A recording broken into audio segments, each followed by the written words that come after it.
شلونكم يا جماعة؟ الحالة المادية بأمريكا ما تنقاس بالسيارة، لأن هنا أي واحد يقدر يصعد آخر موديل، كل العالم مشتريه بالدين.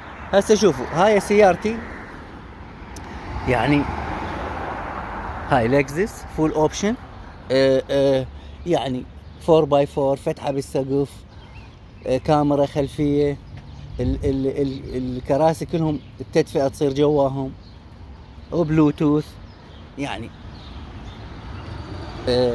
ونظيفة ما بيها شي ما شاء الله، يعني نظيفة هم من جوا.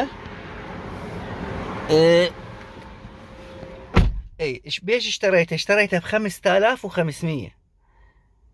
يعني هنا اي واحد يقدر يشتري سيارة ومو صعبة، واغلب اللي راكبين السيارات بموديلهن اغلبهم يعني 99% منهم مشترينهن بالدين بيمنت، يعني يظل يدفع طول عمره.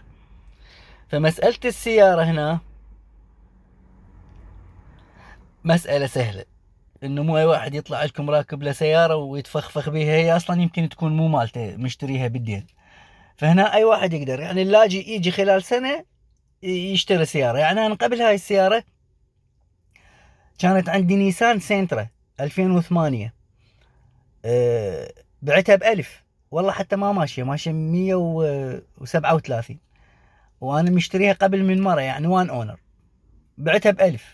فهنا بامريكا اي واحد يقدر يشتري سيارة، مو صعبة. وتحياتي.